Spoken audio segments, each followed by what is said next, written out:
Welcome to the deep dive. Today we're taking a look at, well, a whole stack of sources. A really fascinating stack. Exactly. We're looking at imperial ambition, ecological catastrophe, and this thread of scientific obsession that runs through it all. Our mission is to extract the essential knowledge you need to grasp one of the most, well, immediate and tragic extinctions in known history. Right. Our focus today is the Steller's sea cow. It's a story about its discovery in the 18th century, but also about its near-instant loss. And we're going to connect that disastrous voyage to the modern museum collections that now serve as its, I guess, its only monument. Yeah, and in doing so, we're exploring a pretty difficult truth, that humanity often only learns the value of a species after we've already erased it. So let's start with the ghost itself. Imagine you, our listener, are standing in the Natural History Museum in Helsinki. Right. You're in the anatomy collection. You walk past these clean, white skeletons of animals you recognize. You see the horses, the bears, seals. And then you see this thing. This skeleton it's altogether different. It's commanding, isn't it? It just grabs your attention immediately because it feels so out of place. It's rough, it's worn, and it's yellowed like an old map or some forgotten newspaper in an attic. It doesn't look like a pristine museum piece. Not at all. It looks like a survivor of a shipwreck, which of course it is. And what's really jarring is the evidence of human hands all over it. The other skeletons are, perfectly articulated, nature-made clean, but this one, it's covered in its own history. You can actually see it. A filigree of tiny cracks and fractures on the ribs. And then there are the markings. What kind of markings? Well, you see these neat little pencil or ink numbers on some of the vertebrae, almost academic. But then later, someone's come along and daubed these thick, almost aggressive numbers in black felt tip. Wow. It's a skeleton that's been handled and rehandled, collected and then recollected. If you look really close at the atlas vertebra, that's the little piece at the top of the spine, you'll find this faded old archive tag. And it reads, Ritina Stelleri, in the year 1960. It's like a physical timeline of all the attempts to preserve it. But beyond that history, that patina, it's just the sheer scale of it that's unforgettable. Oh, completely. The skeletons of a bear or a horse, which are majestic animals in life, they shrink. They look like floozy little toys next to this thing. Its frame is gargantuan, and if you go into the next gallery, you can see it holds its own even against the skeleton of a humpback whale. And that forces a moment of reflection. You see kids, and they naturally shout, dinosaur. Of course. That's the mental box for massive extinct thing. Exactly. But the parents know the dinosaurs are 3 floors up. So they hesitate, because this is a monumental creature, a gentle herbivore that grew to this incredible size in the frigid waters of the North Pacific. And you're looking at one of only 3 complete skeletons in the entire world. It's a monument to a loss that happened in a blink of an eye, right in the middle of the Age of Enlightenment. And that instant extinction, that moment of discovery and loss, is tied directly to one of the most immense, most expensive, and ultimately most disastrous scientific undertakings in history. The Great Northern Expedition. Launched by the Russian state. It really was empire building, just disguised as science. The ambition was almost comical. Peter the Great wanted Russia to, dominate the world's geographical knowledge, especially in the East. So they recruited the best minds, 3 highly respected professors from the St. Petersburg Academy of Sciences. But the entourage was just staggering. It wasn't just the scientists. Yeah. You had 6 assistants, 6 surveyors, 2 draftsmen, 13 soldiers, an interpreter, a physician, a technician, and a drummer. A drummer? Why a drummer? For ceremony, I suppose. And all of them needed guides and rowers and bearers to get them through the Siberian wilderness. The logistics of just getting this crew to the coast must have been astronomical. The inventory list, it reads like something from a satirical novel about scientific hubris. They had a scientific library with hundreds of volumes, 9 carps, just loaded with sensitive instruments. Like what? 4 telescopes, 5 astrolabes, 20 thermometers, 27 barometers. And to pull all of this, they needed 216 horses. And then there's the detail from the sources that just makes it all so memorable. The wine. Many barrels of fine Rhenish wine. That really says it all, doesn't it? It speaks volumes. They're preparing for this incredibly arduous journey across the known world. But they absolutely insisted on taking the best, most expensive German wine.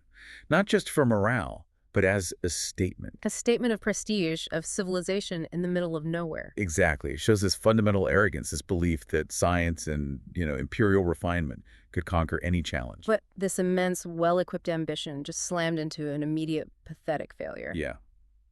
Years into the journey, they're resting in a town called Yakutsk, and there's a catastrophic fire. And everything just goes up in smoke. Everything. All the notes, all the meticulously collected samples, years of work on botany, ethnography, geology, just gone. The psychological toll must have been unbearable. It was. The professors who were already feuding with each other, the astronomer was fighting the ethnographer, they just reached their breaking point. So they just gave up. They gave up. The mission seemed impossible. So instead of continuing to the Pacific, they just packed up what was left and started the long journey back west without even getting official permission. The scientists quit before the maritime part of the expedition even began. Which leaves the naval element. And that was led by Commander Vitus Bering. By this point, he's in his 60s, and he's carrying the full weight of the Tsar's expectations and, well, his own bleak experience. The sources draw this beautiful contrast between Bering's mood and that of the cadets. Right. The young guys were dreaming of naming islands, of winning the admiration of aristocratic women back in St. Petersburg. Meanwhile, Bering, he just recalls his previous expeditions. He knows what's coming.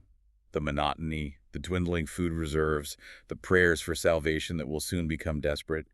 He's just yearning for a quiet, warm room. He knows he's facing certain hardship and probably death. And that premonition was very quickly justified. They set sail only to be swallowed by an impenetrable fog. For 7 agonizing days. And when the wind finally cleared the air, the sea was just wide and empty. A critical mishap. They drifted apart. The St. Paul was gone, and with it, half of the expedition's provisions. Oh. Can you imagine that collective sinking feeling? They'd survived years of travel across Siberia, the fire, the feuding professors, only to lose half their food right at the start of the most crucial phase. Which brings us to Georg Wilhelm Steller, the expedition's naturalist, aboard the remaining ship, the St. Peter. And the sources paint him as just simmering with frustration. He's watching the officers wrongly plot their position. They think they're in the Atlantic, not the Pacific. And nobody dares correct the commanders. Nobody. But Steller, the brilliant scientist, he knows they're dangerously lost. His frustration must have been boiling over. The whole enterprise just seemed destined for chaos. But then, an animal rises to the surface, and in that one instant, Steller is reminded of his true mission. This was it. The moment of pure, unadulterated discovery he had traveled thousands of miles for. He called it the sea ape. Yeah, his description is just eccentric and marvelous. He says it's small, about 2 cubits long, covered in red fur, with a dog-like head, alert ears, bulging eyes, and these long, dangling whiskers. He even compared it to learned men from the Orient. How did the crew react? They were delighted. They're clapping their hands, enjoying the spectacle. But Steller's impulse was immediate and brutal. Classify and collect. Exactly. He ordered the best sniper on board, a man named Toma Lepekin, to shoot it. And did he? He did. But the shot missed the heart. It only pierced the skin, and the animal just vanished, never to be seen again. But Steller, even though the creature got away, he recorded the encounter with this scientific contentment. Yes, he categorized it in his mind and felt reassured that he could still impose order on the chaos of the world. He labeled it an animal paradoxum, a true scientific anomaly, something unknown. And this is where it gets really interesting, because the mystery of the sea ape is still around today. It is. Was it a genuine new species, like the sea cow he would later discover? Or was it an animal paradoxum for a totally different reason? Later, scientists have debated this fiercely. Some suggest it was just a deformed fur seal. Which is hard to believe, right? Steller was an expert. He would have easily recognized a fur seal, even a deformed one. So what's the other theory? The other theory is that there's a deeper layer of meaning, that it was a biting, frustrated caricature of Captain Bering himself. What? Really? Think about it. The dog-like head, the alert bulging eyes, the old-fashioned whiskers. It could have been a joke aimed at the commander. But Steller never made that connection explicit in his notes. No, he just described the creature in exquisite detail. But if it wasn't a joke, and if it wasn't a known animal, then he truly witnessed a species that flashed into existence in the scientific record only to disappear forever. An extinction happening between the sighting and the cataloging. It's a devastating concept. And that alone just underscores the immense cost of this expedition. But the immediate physical cost was mounting. Their water reserves were dwindling. Rapidly. After 6 weeks, the officers decide they have to turn back. On July 20th, the St. Peter heads for home. And this is the great cosmic joke of the voyage. It is. They're turning back, they're giving up, only to immediately discover land. How did that happen? Well, Bering's order to turn around was delayed by 4 days because of an argument.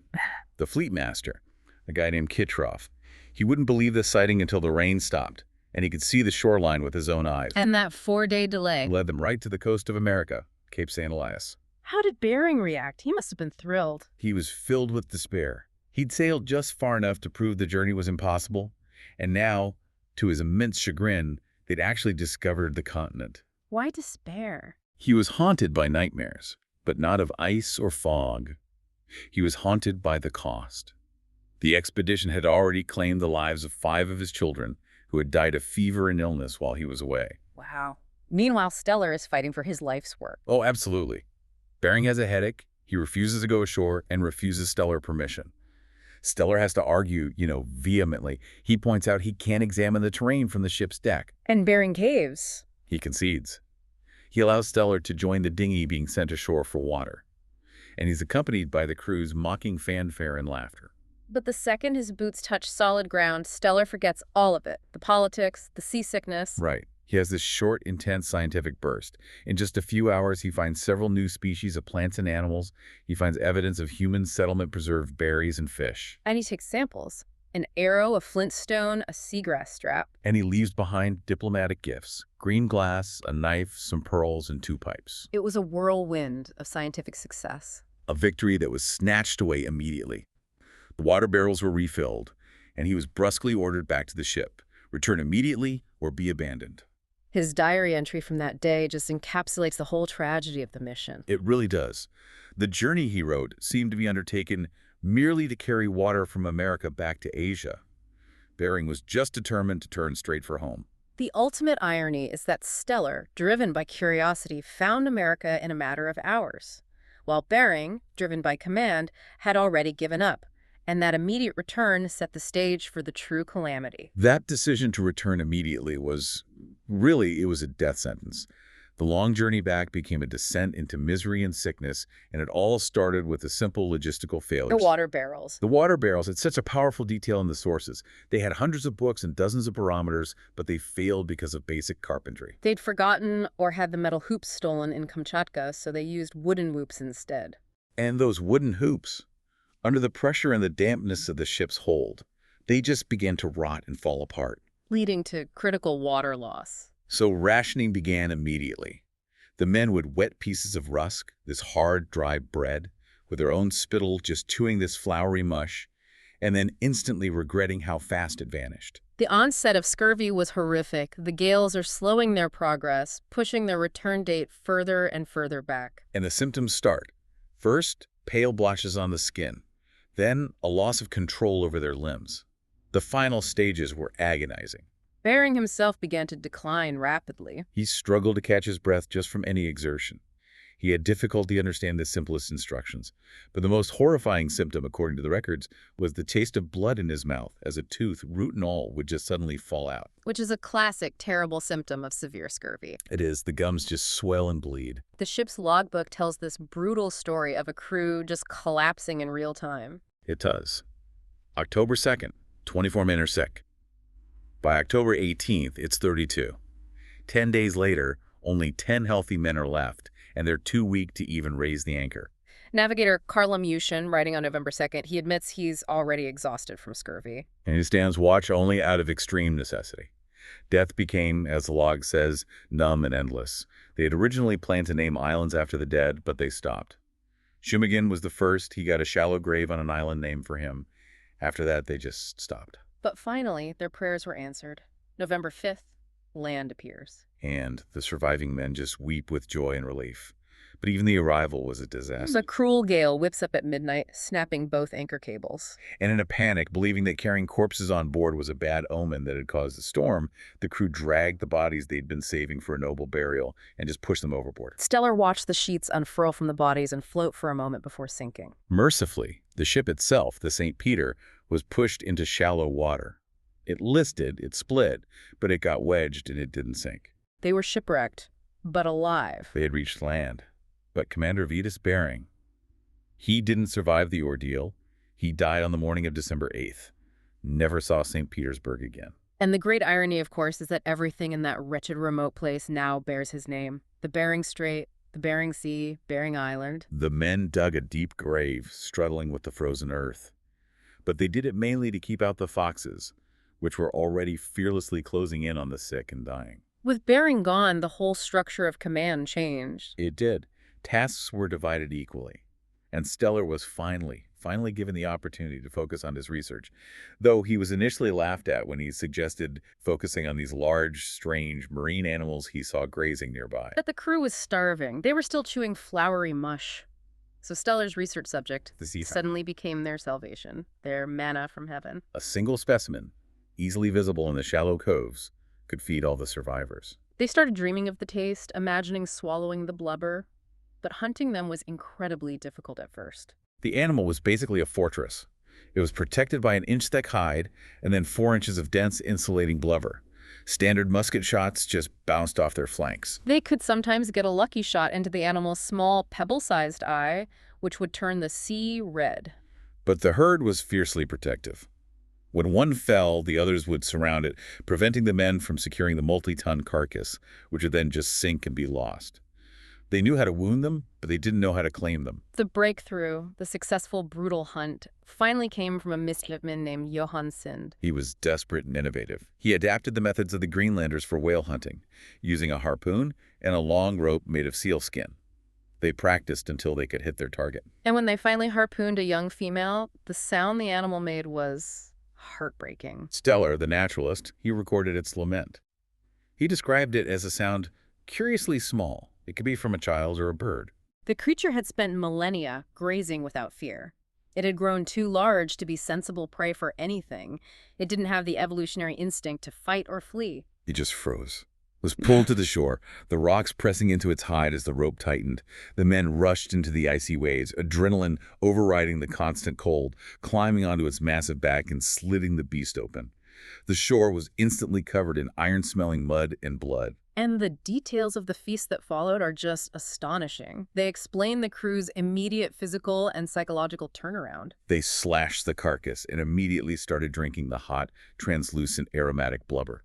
The sources say a shiver of joy ran through their emaciated frames. When they finally sank their teeth into the flesh, the description says it melted in their mouths like the finest veal. They devoured everything: the loin, the liver, kidneys, flank, the tongue. They drank the warm, intoxicating blood. They ate so greedily they nearly dislocated their jaws. This was the medical miracle. Unlike the seal flesh they'd tried earlier, which made them sick, the sea cow meat was easily digestible and surprisingly suitable for preservation. The men who were ready to die stood up.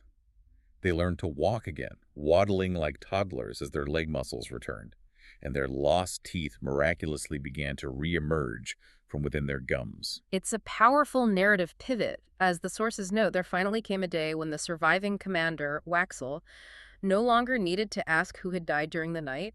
The gentle giants had rescued them.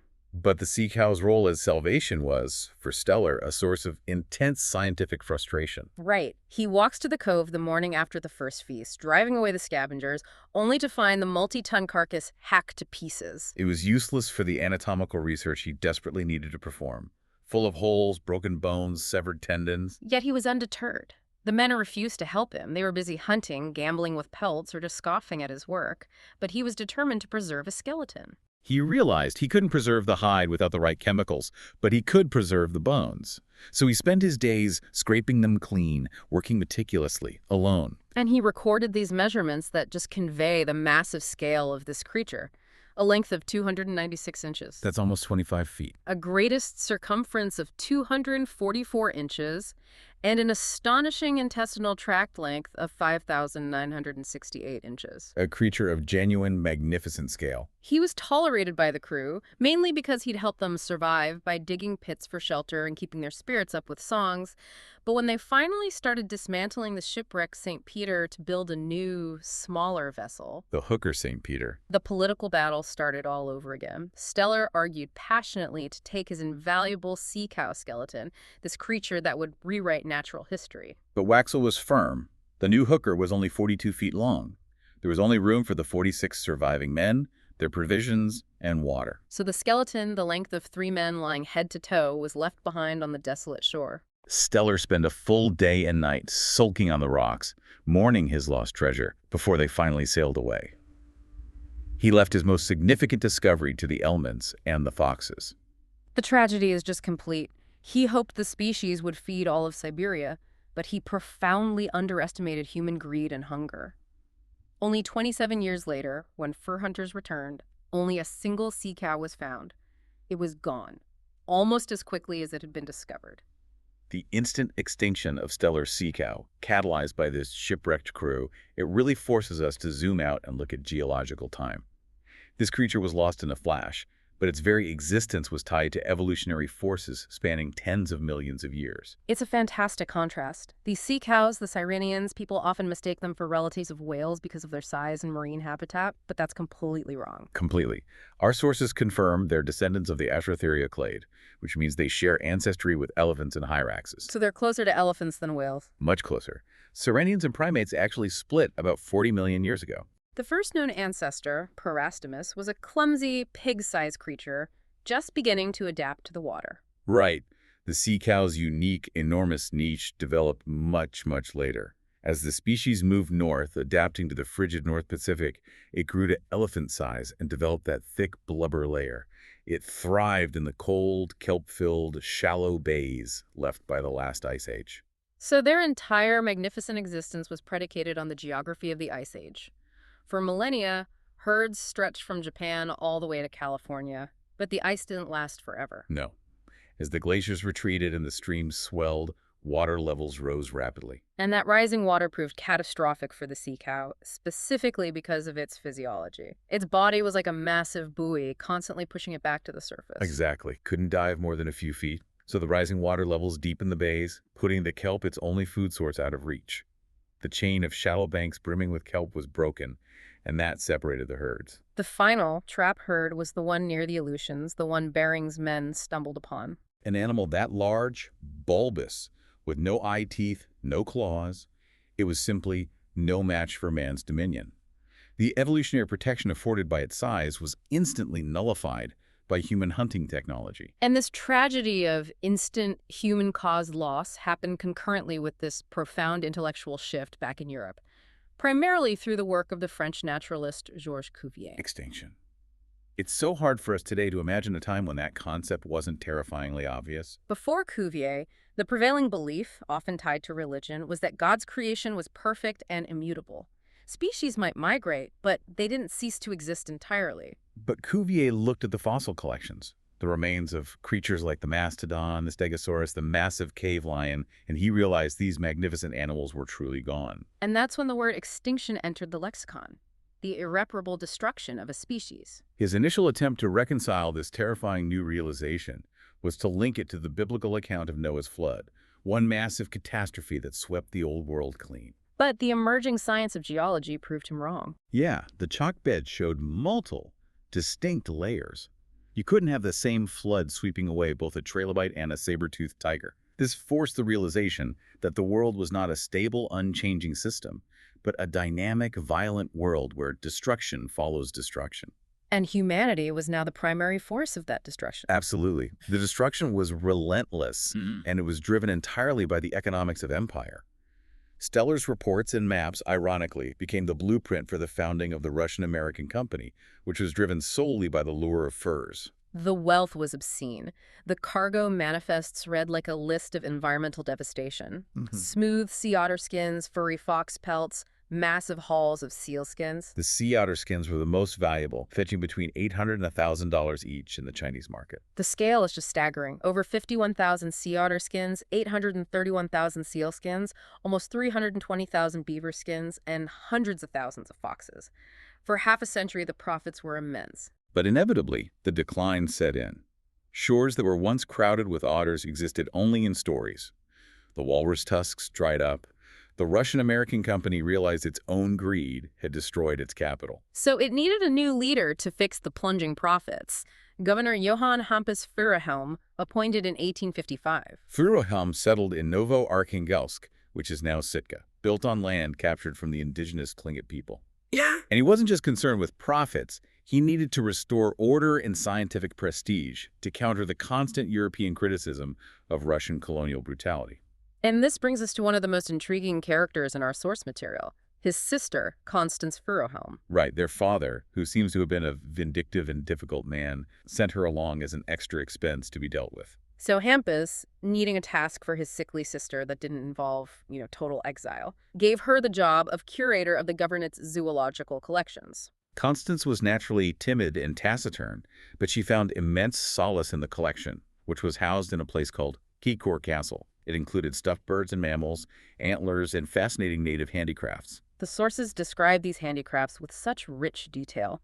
A Yupik umiak built from whale bones, an alut darka, which is a long kayak, and even garments sewn from translucent, meticulously stitched otter gut. Constance, who was afflicted by a condition that caused falling fits, found stability among the dead animals. They were patient, they didn't judge her or cause her fear. She began reading, devouring Lamarck's Natural History of Invertebrates, and she started cataloging the collection, finding this real fulfillment in the quiet order of natural science. To update the collection for visiting European dignitaries, Hampus hired a taxidermist, Martin Wolf. Wolf, who was described as having long limbs and goggle eyes, hated Sitka and was miserable working under the watchful eye of this strange, bookish spinster in a crumbling castle. But Constance saw him as a tool for knowledge, her personal dictionary. She didn't just want him to stuff the skins. She wanted to understand the structures beneath the feathers and fur. She began asking Wolf to unveil nature's secrets with her, demanding to know about anatomy, bones, and guts. And Wolf, a respectable man, was completely aghast. He found the idea of a respectable spinster engaging in such graphic dissection discussions utterly lewd. But Constance was thrilled by how thoroughly shocking he found her scientific curiosity. She persisted, using his discomfort as a measure of her own radical freedom. But Furuhelm's entire effort to restore prestige, it failed. The delegation from St. Petersburg eventually arrived, and instead of finding a flourishing colony, they delivered a damning report on the crumbling village and the depleting resources. And tragically, the fate of Constance's collection matched the fate of the colony itself. Yeah. In the same year her sister Anna died, Keycore Castle burned to the ground, taking the entire governorate's collection, Constance's catalog, and all of Wolf's taxidermy work with it. And Russia, tired of the constant expense and dwindling returns, finally sold Alaska to the United States for $7.2 million. About 4 cents per hectare. It was nicknamed Seward's Folly back in the U.S., buying snow and ice, a land devoid of furs. The riches that drove the near extinction of the sea otter and the complete extinction of the sea cow were already gone. But the story of the sea cow was not finished. Decades later, the ghost returned. Mineral hunters on Bering Island stumbled upon a nearly complete skeleton in the rocks. It was almost everything Steller had been forced to abandon, just waiting patiently for recovery. They managed to transport the huge, long, fragile bones back to Sitka and presented them to Governor Furuhelm. He saw the discovery as proof of his own capability, a sign that he was fit for demanding tasks. And he immediately ordered Martin Wolf to clean and prepare the skeleton for the delegation's inevitable inspection. Wolf was under intense pressure. He had limited time, and the remains were old, fragile, and darkened by algae and decades of exposure to the sea. He had no university library, no master to consult. He worked desperately, terrified the bones might not survive the process of boiling and cleaning. Constance, no longer the official curator, but still an observer in Keycore Castle, she found the sea cow bones to be an alluring distraction. She asked Wolf for a picture of the living animal. She wanted to connect the immense bones to the creature Steller had seen. And Wolf could only provide Peter Simon Pallas's illustration, which was a reproduction of the single surviving eyewitness sketch. Done by the topographer, Plenisner. All of Steller's detailed life drawings were among the samples lost in the fire and on Bering Island. And the description of that single sketch is just marvelous. It resembled a confused potato with a fish's tail. Drawn in a few trembling lines, uncolored, and clearly not the work of an anatomical artist. Yet this humble, flawed image was the only visual evidence that survived. Furuhelm eventually sent the bones to Professor Alexander von Nordman in Helsinki, which brings us to another brilliant, overlooked character in our narrative, Hilda Olsen. Von Nordman's unlikely assistant in 1861, tasked with illustrating this massive creature. Olsen's background was in art. She was the quiet, precise daughter of a sea captain. Von Nordman himself had been devastated by the murder of his son, Arthur, in Siberia, and was looking for a new purpose. He hired Olsen after she was recommended by the Finnish Art Society, which noted her exceptional skill. Her copy of a painting was indistinguishable from the original. This was radical, wasn't it? Women were not allowed in the university corridors, let alone working in the anatomy department. Absolutely. But von Nordmann appreciated her precision and found this profound purpose in their collaboration. He introduced her to his prized possession, the Chevalier microscope achromatique universelle. And this shifted her focus entirely. It opened up a nature within nature. She moved from grand paintings to the microscopic world, drawing tiny beings clinging to fish gills. The sources highlight one particular creature he showed her, the Diplozoon paradoxum. And what's fascinating here is the emotional resonance. The Diplozoon paradoxum is a flatworm that fuses completely and permanently with its mate. And von Nordmann, still grieving his wife's death years earlier, used this biological curiosity as an analogy for his own enduring, inescapable grief. He found solace in the scientific fact that some bonds, like his own loss, were meant to be eternal and inseparable. Olsen's work was unbelievably detailed. She traveled to the Crimea, sketching spiders alive, then submerging them in ethanol and drawing these incredible anatomical enlargements using the microscope. She captured the tubular heart and the difference between the sexes. She painted over 400 spiders for him. And now she's faced with the sea cow, a colossal contrast to her usual subjects. She had to reduce these massive, weather-beaten bones until a single vertebra could fit on a single sheet of paper. And she treated the bones not as the remains of a corpse, but as sculpture or a bust. A deliberate choice. She focused on the form to avoid thinking of the creature's brutal death, the traps, the ropes, the bullets, to prevent the collection from feeling like a cruel mausoleum. The assembly of the skeleton took place in Professor Wahnsdorf's collection. And the crucial missing piece, the ultimate scientific mystery, was the hands. Steller had mentioned hoof-like structures, but the small bones of the palms and fingers were never found. Which forced the restorers into a decision that perfectly captures the conflict between collection and science at the time. Carpenters fashioned wooden prostheses, a common practice, and imagined the sea cow with pianists' fingers based on their best guess. The massive skeleton required 5 heavy brass pillars just to support its long, heavy chain of vertebrae. It was a realization that the creature was structurally too long and heavy to stand naturally. But the intellectual tide was already turning against this imaginative approach. Even after the skeleton stood majestic, Olsen's final drawing of the complete skeleton at a 1.15 scale was so large that the printers had to crop it. Which just illustrates the difficulty of even containing this giant within the boundaries of a scientific journal. And the cruel fate of these collectors continued. 6 years into their collaboration, von Nordmann died suddenly, and Hilda Olsen was left adrift. Her work was later credited only to him, Counselor of State v. Nordmann, and she struggled to find new work because naturalists overwhelmingly preferred young male assistants. Men who could be molded and who wouldn't eventually marry. Exactly. She ended up copying debt notices for the magistrate in Helsinki, yearning for her microscope and her lost artistic freedom. Eventually, she sent her portfolio to Europe and found work as a wallpaper designer in London, where she achieved this quiet, artistic revenge. In her wallpaper designs, often featuring lush flora, she hid a tiny spider illustration on a primrose leaf, a minuscule creature almost named after her, inserted into the eternal repeating pattern of the wallpaper, a tiny hidden monument to her lost scientific career. And the Helsinki sea cow, the magnificent flawed reconstruction, remained. One of only 3 complete skeletons in the world, floating above the smaller marine mammals, teaching the next generation. This brings us to the final major character in our sources, John Grunwald. He arrives on the scene in the 1950s and really represents the definitive shift from collecting for curiosity to conservation driven by profound guilt.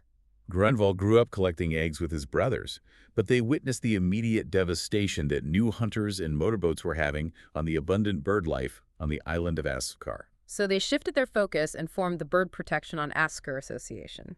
And using donated funds, they managed to rent Askar for 15 years, transforming themselves from collectors into armed protectors. Grunwald took the longest shifts, always carrying a rifle, greeting new arrivals with a polite but firm declaration that hunting was forbidden. There's a marvelous anecdote in the sources about his commitment. He once faced down a drunkard who threatened to shoot him. And Grunwald didn't flinch.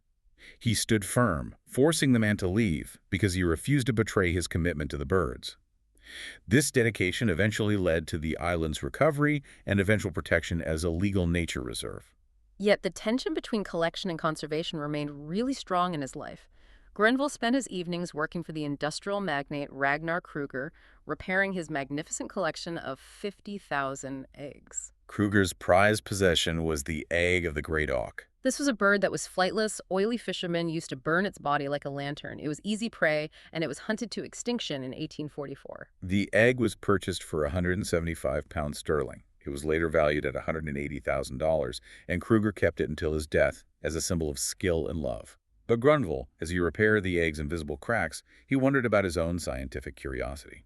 He reflected deeply on whether his ambition climbing trees to empty a goldcrest's nest was evil disguised as love. He had harmed the very creatures he wanted to save, realizing that the value of an object increases exponentially as the species approaches Sukuputo.